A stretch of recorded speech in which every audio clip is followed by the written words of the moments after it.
Hello दोस्तों, IAS PCS science में आपका बहुत बहुत स्वागत है। दोस्तों यहाँ पे हम लोग मानव शरीर से रिलेटेड वन लाइनर का जो क्वेश्चन हम लोग करने जा रहे हैं, जो विभिन्न एग्जामों में पूछे गए हैं, उसका हम लोग फर्स्ट पार्ट कंप्लीट कर चुके हैं और इसका अब हम लोग सेकेंड पार्ट करने जा रहे हैं। अगर आप फर्स्ट पार्ट नहीं देखे हैं तो डिस्क्रिप्शन बॉक्स में उसका लिंक दिया गया है, वहाँ से आप उसे देख लें, फिर आप पार्ट 2 को देखें या पार्ट 2 को देखने के बाद उसे देख लें।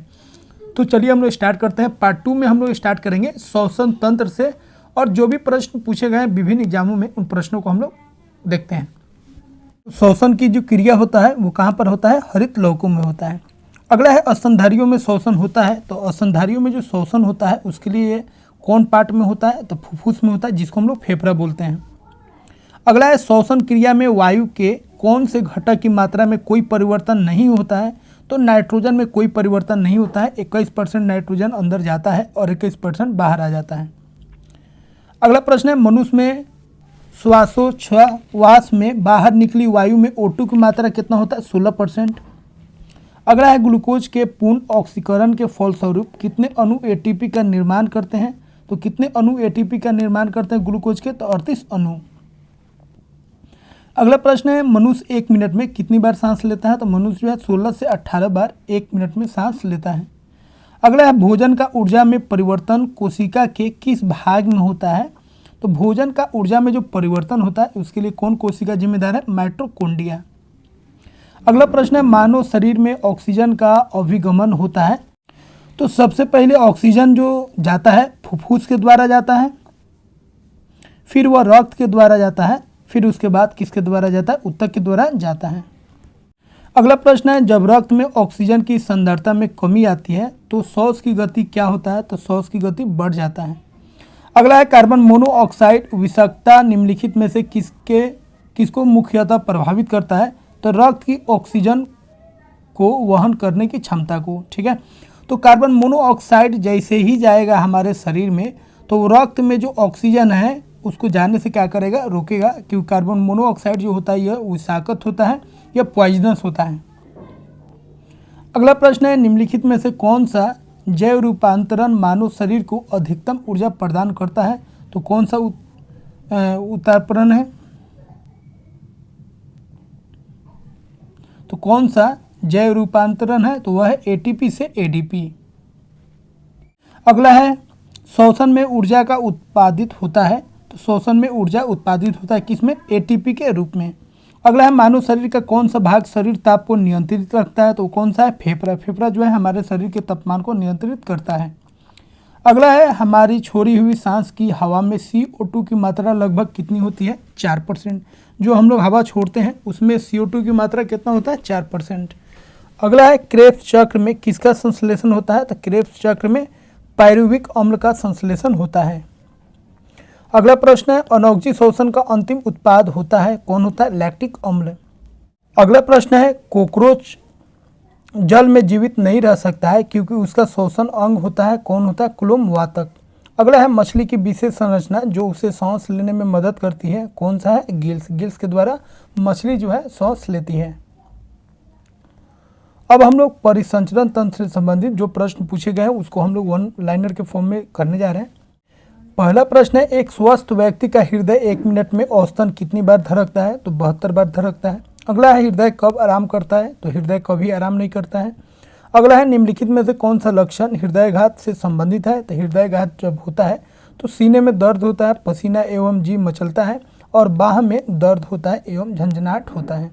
अगला है हृदय स्पंदन एक विद्युतीय तरंग द्वारा निष्पादित होता है जो उपजती है। तो यह जो विद्युतीय तरंग है वो कहाँ से उपजती है? तो हृदय से। अगला है मानव कलाई में नाड़ी स्पंदन करती है। तो मानव कलाई जो स्पंदन करती है, ठीक है, वो कितनी बार स्पंदन करती है? जितना हृदय स्पंदन करता है। अगला है रक्त होता है। तो रक्त क्या होता है? यह संयोजी ऊतक होता है।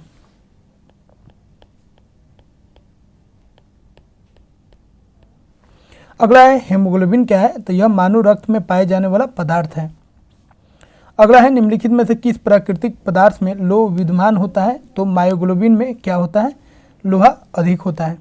अगला है किस प्राणी के जीव द्रव में हीमोग्लोबिन का विलय हो जाता है? तो कौन सा है? केचुआ। केचुआ में क्या होता है? जो उसका जीव द्रव होता है उसमें हीमोग्लोबिन जो होता है वो घुल जाता है। अगला है निम्न उपकरणों में से किसको रक्तचाप नापने के लिए प्रयुक्त किया जाता है? तो वो जो मशीन है, डिवाइस है, उसका नाम है स्फिग्नोमैनोमीटर। इसके द्वारा हम लोग क्या करते हैं, ब्लड प्रेशर को मतलब रक्तचाप को मापते हैं।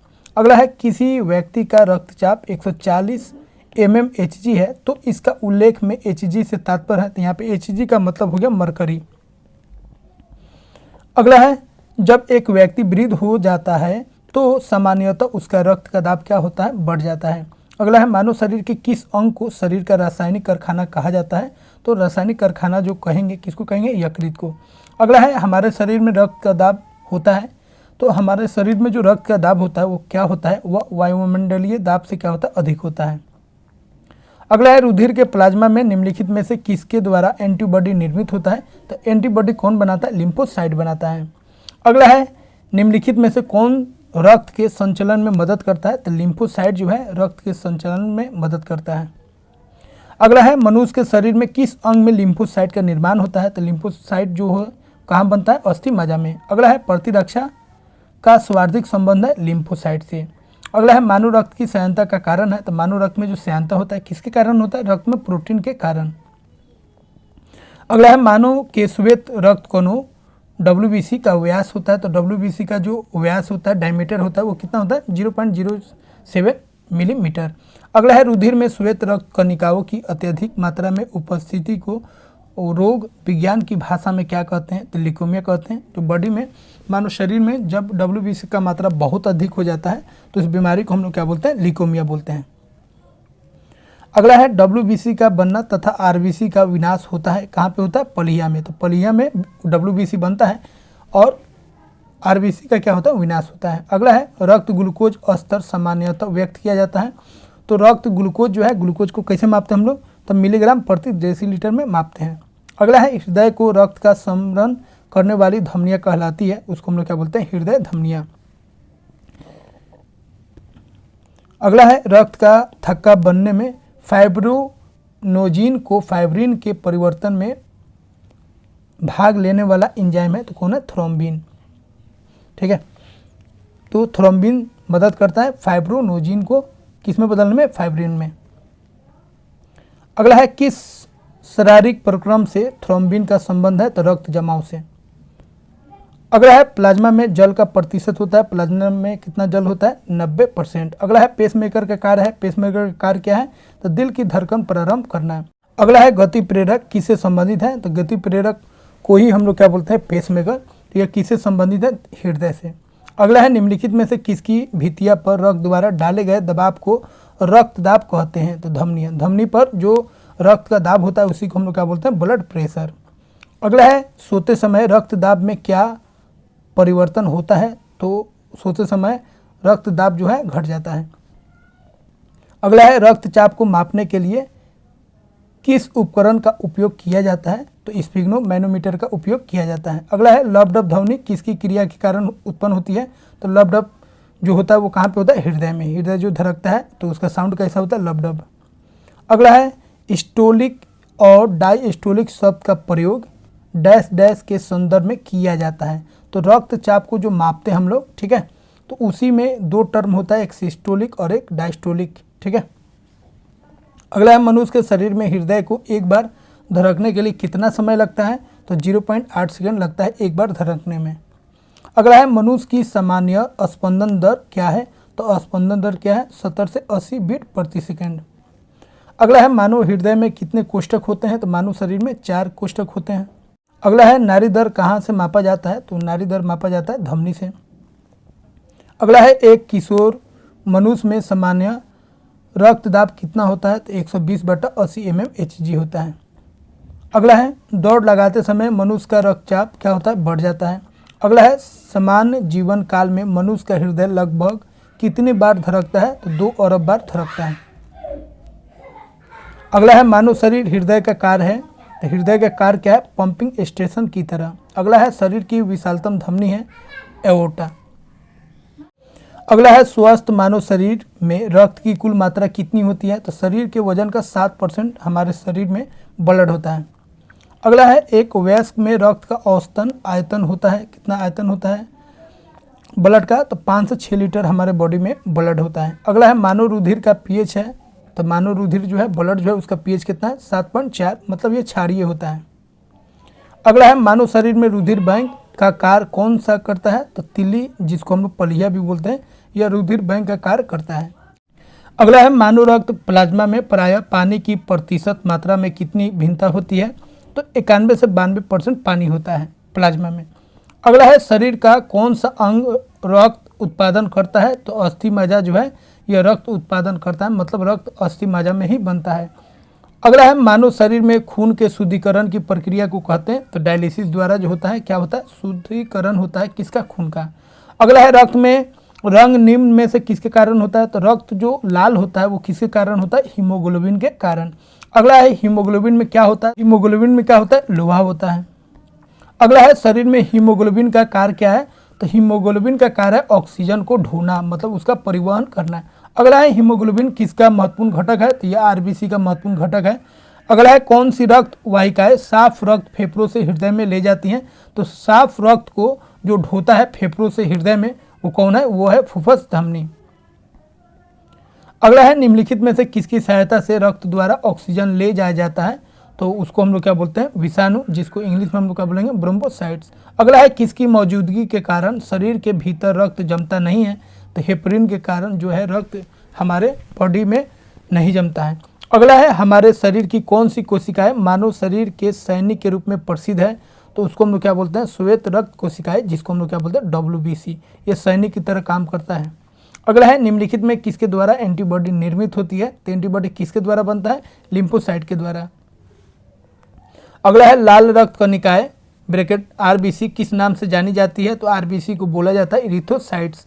अगला है लाल रक्त कोशिकाओं के निर्माण के लिए शरीर का कौन सा अंग जिम्मेदार है, तो अस्थि मज्जा में ही बनता है कौन, लाल रक्त। अगला है निम्न में किसको RBC का कब्रिस्तान कहा जाता है, तो RBC का कब्रिस्तान किसको कहा जाता है, पलिया को। अगला है मनुष्य की लाल रक्त कोशिकाओं का जीवन काल कितना होता है, तो 120 दिन होता है। अगला है मानव शरीर में लाल रक्त कण का निर्माण कहाँ होता है, तो अस्थि मज्जा में होता है। अगला है लाल रुधिर कणिकाओं का उत्पादन निम्नलिखित में से किसके द्वारा होता है, तो अस्थि मज्जा द्वारा होता है, सेम क्वेश्चन है। अगला है उच्च 49 पर मानव शरीर में RBC क्या होता है, तो ऊंचाई पर जब जाएंगे तो मानव शरीर में जो RBC का मात्रा है वो क्या होगा, बढ़ जाएगा।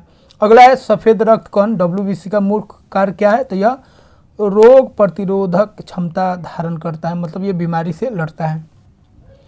अगला है मनुष्य के रक्त में श्वेत रक्त रुधिराणुओं की कौन सी किस्म अधिक होती है, तो ब्लड में सबसे अधिक किसका मात्रा होता है, न्यूट्रोफिल्स का।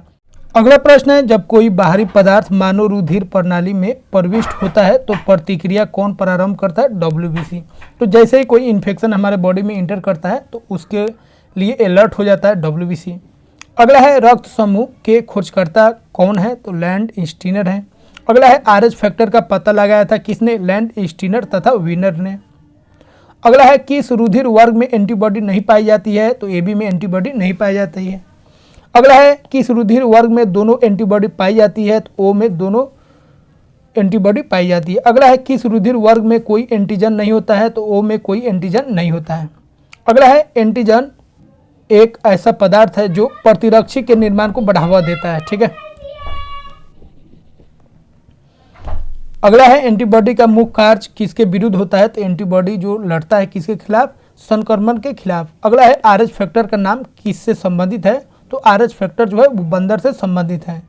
अगला है RH तत्व के अनुसार कौन सी जोड़ी विवाह के लिए उपयुक्त नहीं है, तो पुरुष में RH+ और महिला में RH- जो है यह उपयुक्त नहीं है विवाह के लिए। अगला है किस रक्त समूह को सर्वग्राही कहा जाता है, तो कौन है, AB+ जो है किसी से भी ब्लड ले सकता है। अगला है AB रक्त वर्ग वाले व्यक्ति को सार्वत्रिक अदाता कहा जाता है क्योंकि उसके रक्त में प्रतिपिंड का अभाव होता है। तो AB में जो है वो एंटीबॉडी मतलब प्रतिपिंड नहीं पाया जाता है, इसीलिए वह किसी से भी ब्लड ले सकता है, किसी ग्रुप से। अगला है निम्न में किस रक्त समूह को सार्वभौमिक दाता के रूप में जाना जाता है, तो कौन है, O। अगला है रक्त समूह O वाला व्यक्ति किस रक्त समूह के व्यक्तियों से रक्त ले सकता है, तो O जो है किसे ले सकता है, केवल O से और किसी से यह नहीं ले सकता है, लेकिन यह किसी को भी दे सकता है। अगला है, एक मनुष्य दुर्घटनाग्रस्त हो जाता है और उसे रक्तदान की आवश्यकता होती है, किंतु उसके रक्त समूह का परीक्षण करने का समय नहीं है। निम्नलिखित में से कौन सा रक्त समूह उसे दिया जा सकता है? तो किसी को भी अगर इमरजेंसी है तो उसको हम लोग ओ दे सकते हैं, और ओ में क्या, ओ माइनस। अगला है, अज्ञात रुधिर वर्ग का एक व्यक्ति गंभीर रूप से दुर्घटनाग्रस्त हो जाता है और उसे तुरंत रक्त आघान की जरूरत पड़ती है। अस्पताल में आसानी से उपलब्ध निम्नलिखित रुधिर वर्गों में से किस एक का रक्त आघान के लिए उपयोग सुरक्षित होगा? तो अगर इमरजेंसी केस है, ब्लड की कमी है, तो उसे दिया जा सकता है ओ, और आरएच फैक्टर क्या होना चाहिए, माइनस, मतलब ओ माइनस। अगला है, निम्नलिखित में से कौन मानव गुर्दे का समान कार्य नहीं है? तो देखिए, रक्त में जल की मात्रा का नियंत्रण करना यह मानव गुर्दे का काम है। रक्त में शर्करा की मात्रा का नियंत्रण करना यह भी मानव गुर्दा का काम है। कई हार्मोनों का स्रावन करना यह मानव गुर्दा का काम नहीं है। यूरिया को छानकर बाहर करना यह भी मानव गुर्दा का समान कार्य है। अगला है, गुर्दे का क्रियात्मक यूनिट क्या है? तो नेफ्रॉन है। अगला है, मानव में गुर्दे निम्नलिखित में से किस प्रणाली के अंग है? तो एक्सक्रीशन प्रणाली के अंग है कौन? गुर्दे। अगला है, यूरिया किसके द्वारा रक्त से पृथक किया जाता है? तो यूरिया को कौन छानता है, कौन बाहर करता है? गुर्दा, जिसको हम लोग किडनी बोलते हैं। अगला है, जब विकक कार्य करना बंद कर देते हैं तो निम्न में कौन सा पदार्थ जमा होता है? तो जब किडनी काम करना बंद कर देगा, खराब होने लगेगा, तो रक्त में नत्र जनित अपशिष्ट पदार्थ जमा होने लगते हैं, जिसमें अमोनिया है, यूरिया है, बहुत सारा चीज़ इसमें रहता है। अगला है, मनुष्य के शरीर में मुख्य नाइट्रोजनीय अपशिष्ट कौन सा है? तो सबसे मुख्य जो होगा नाइट्रोजनीय अपशिष्ट पदार्थ, जिसको बोलेंगे नत्रजनित अपशिष्ट पदार्थ, वो कौन होगा? अमोनिया। अगला है, अधिकांश विषाक्त पदार्थों की विषाक्तता दूर करने की प्रक्रिया शरीर के किस अंग में होती है? तो वो होता है लीवर। अगला है, स्तनधारी इसमें यूरिया बनता है, तो स्तनधारी के किस में यूरिया बनता है? तो यकृत यूरिया बनाता है। अगला है, मानव शरीर से नाइट्रोजनीय अपशिष्ट को हटाने के लिए कौन सा अंग जिम्मेदार है? तो वो अंग कौन सा है? गुर्दा। अगला है, मानव शरीर में यूरिया की अधिकतम मात्रा किस में पाई जाती है? तो सबसे अधिकतम मात्रा यूरिया का किस में पाया जाएगा? मूत्र में।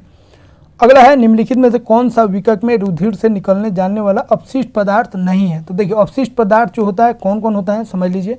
एक अमोनिया हो जाएगा, एक यूरिक अम्ल हो जाएगा, और एक यूरिया हो जाएगा, ठीक है। कार्बन डाइऑक्साइड जो है ये अपशिष्ट पदार्थ नहीं है, और ये तीनों जो है किसके द्वारा निकल जाता है? तो यह मूत्र द्वारा निकल जाता है। अगला है, मनुष्य में रुधिर छानता है, ठीक है, किस में? बोमेन संपुट में। अगला है, मनुष्य शरीर में खून की शुद्धिकरण की प्रक्रिया को क्या बोलते हैं? डायलिसिस। तो डायलिसिस एक मशीन होता है जो मानव रक्त को छानता है, शुद्ध करता है। अगला है, डायलिसिस किससे संबंधित है? तो यह किडनी से संबंधित है। अगला है, कृत्रिम गुर्दा निम्नलिखित में से किस सिद्धांत पर कार्य करता है? तो वह डायलिसिस प्रक्रिया पर काम करता है। अगला है, अपोहक जिसके कार्य संपादन हेतु प्रयुक्त होता है वह है विकक। तो अपोहक हम लोग किसको बोलते हैं? तो डायलिसिस का हिंदी होता है अपोहक। अगला है, मूत्र का पीला रंग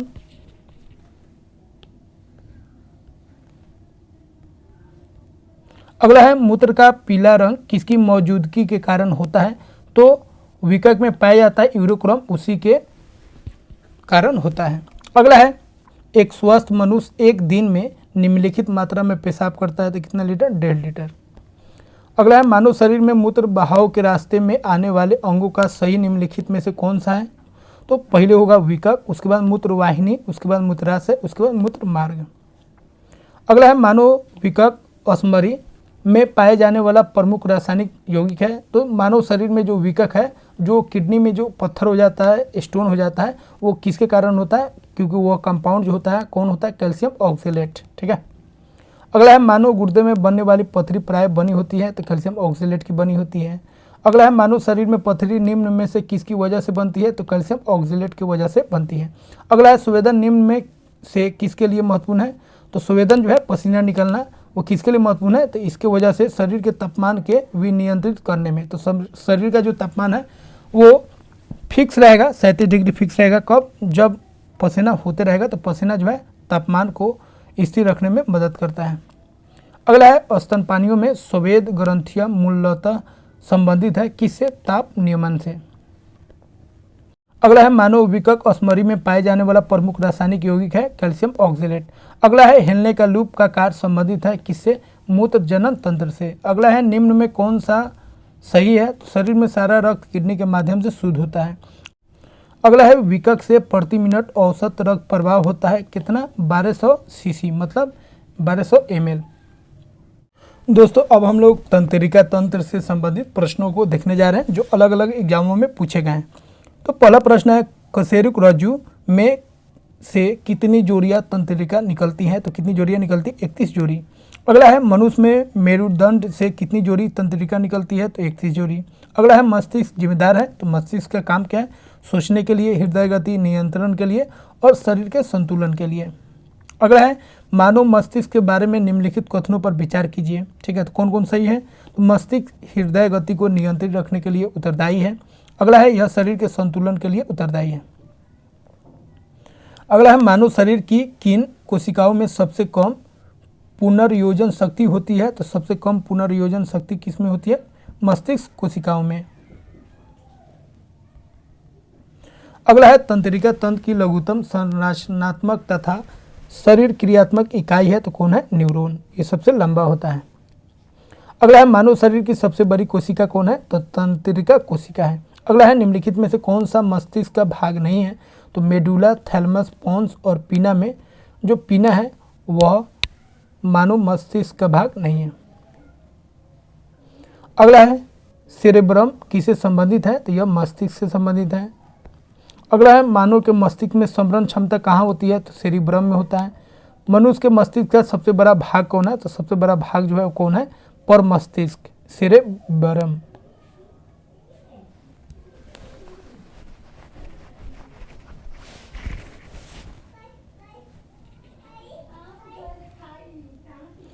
अगला है मानव मस्तिष्क में बुद्धि का केंद्र होता है, तो बुद्धि का केंद्र कौन है, सेरेब्रम। अगला है प्रतिवर्ती क्रिया रिफ्लेक्स एक्शन का नियंत्रण केंद्र कहाँ होता है, तो कशेरुक रज्जु में होता है। ठीक है, रिफ्लेक्स एक्शन का नियंत्रण। अगला है सुई घुमाने पर निम्नलिखित अंगों में कौन सा दर्द महसूस नहीं करेगा, तो मस्तिष्क जो है यह दर्द महसूस नहीं करता है। अगला है मानव मस्तिष्क के निम्नलिखित भागों में से कौन सा एक नीक और उल्टी का नियमन केंद्र है, तो कौन है, मेडुला ऑब्लोंगेटा। ठीक है, तो उल्टी हो रहा है तो इसको कौन इसके लिए जिम्मेदार है, मेडुला ऑब्लोंगेटा। अगला है श्वसन का नियंत्रण मस्तिष्क के किस भाग से किया जाता है, तो मेडुला ऑब्लोंगेटा।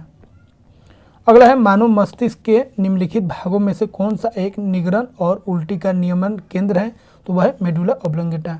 अगला है मस्तिष्क के किस भाग में भूख लगने व भोजन से तृप्ति की अनुभूति कराने के केंद्र स्थित होता है, तो हाइपोथैलेमस में, इसी की वजह से ठीक है जो भूख है वो लगता है। अगला है हमारे शरीर में मस्तिष्क का कौन सा भाग संवेगात्मक क्रियाओं को नियंत्रित करता है, तो कौन है, हाइपोथैलेमस। ठीक है, हाइपोथैलेमस कंट्रोल करता है भूख को, प्यास को, ठीक है, ताप को, ठीक है, प्यार को, नफरत को, इस सबको कंट्रोल करता है। अगला है परितृप्ति एवं प्यास के केंद्र मानव मस्तिष्क के निम्नलिखित में से किस भाग में अवस्थित है, तो वह है हाइपोथैलेमस में। अगला है मस्तिष्क का कौन सा भाग मानव शरीर के आसन और संतुलन को बनाए रखता है, तो कौन है, मेडुला। अगला है समान मानव शरीर का तापक्रम होता है, तो कितना होता है, 98.4 डिग्री फ़ारेनहाइट। अगला है मनुष्य के शरीर का समान तापमान है 37 डिग्री सेल्सियस और फ़ारेनहाइट में कितना बोलेंगे, 98.4 डिग्री फ़ारेनहाइट। ठीक है, और इसी को हम लोग केल्विन में कितना बोलेंगे, 310 केल्विन।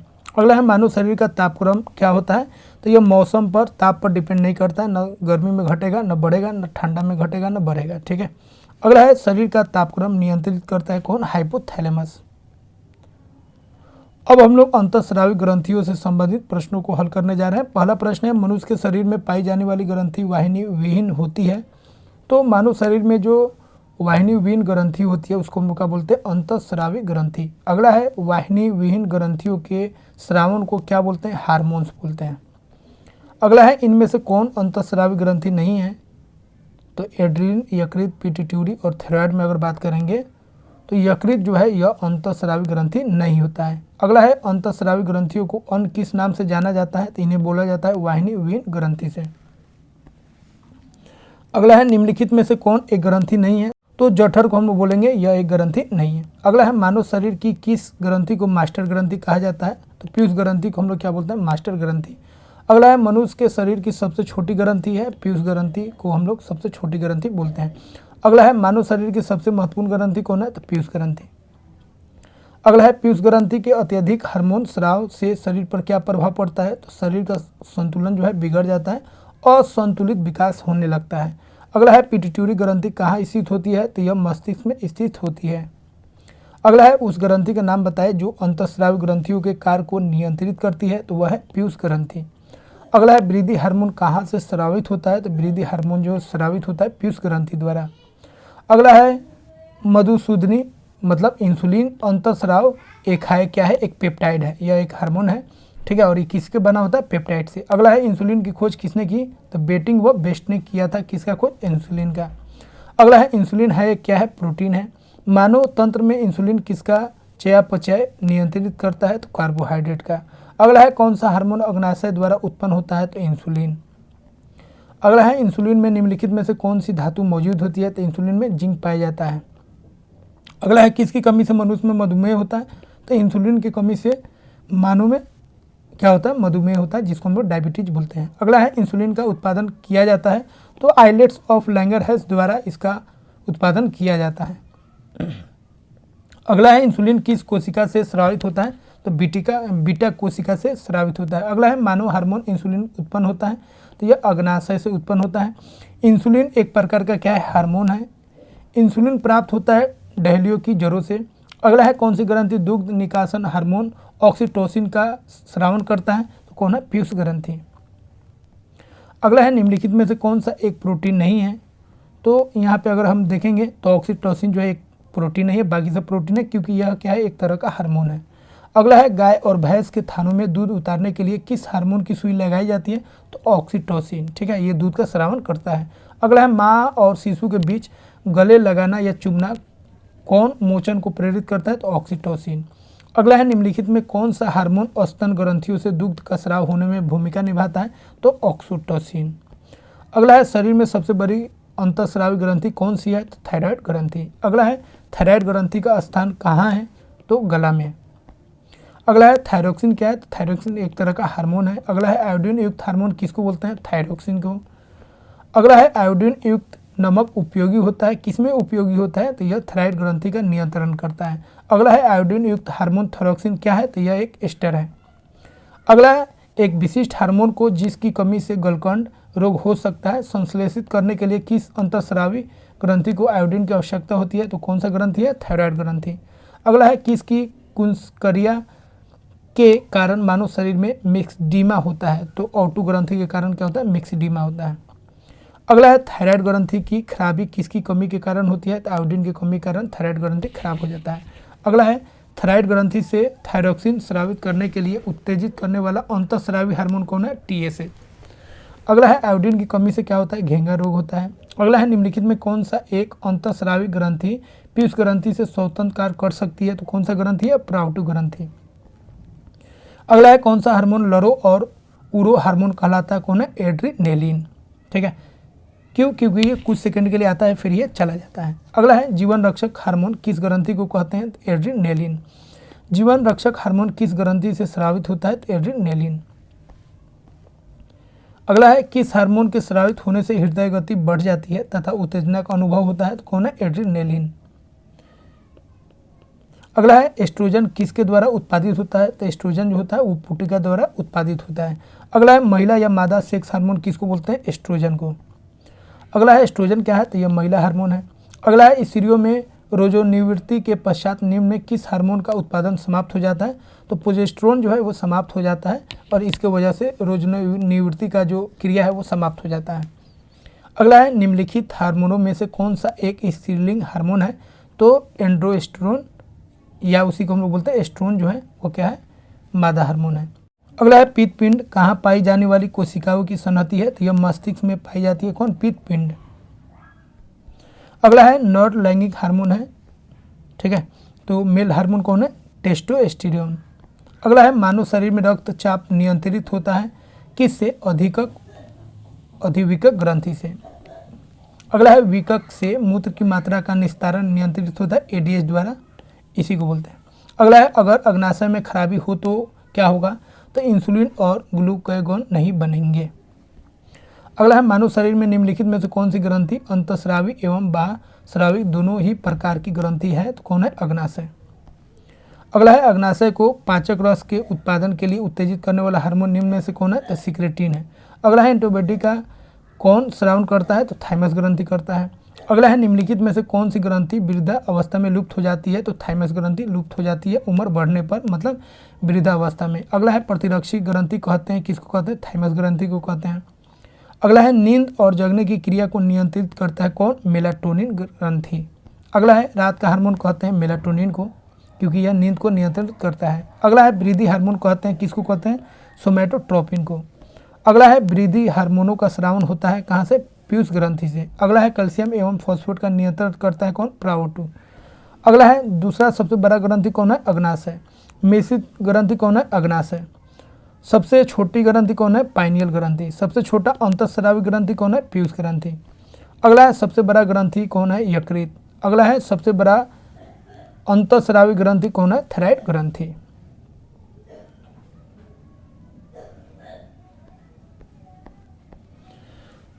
तो दोस्तों अब हम लोग जनन एवं भ्रूणीय विकास से संबंधित जो प्रश्न पूछे गए अलग अलग एग्जामों में, उन प्रश्नों को हम लोग करने जा रहे हैं वन लाइनर के फॉर्म में। तो पहला जो प्रश्न है वो क्या है? सामान्यतः निषेचन होता है कहाँ पे निषेचन होता है? डिंब वाहिनी नली में। अगला है गर्भाशय में विकसित हो रहे भ्रूण को किस संरचना द्वारा पोषण मिलता है? तो प्लेसेंटा द्वारा पोषण मिलता है भ्रूण को। अगला है गर्भाशय में मानव भ्रूण किस द्रव में तैरता रहता है? तो आमनियाटिक द्रव में तैरता है कौन? भ्रूण। अगला है दो युग्मकों के संयोजन को क्या बोलते हैं? तो निषेचन बोलते हैं। अगला है गर्भाशय में शिशु के विकास की जानकारी हेतु किसका प्रयोग किया जाता है?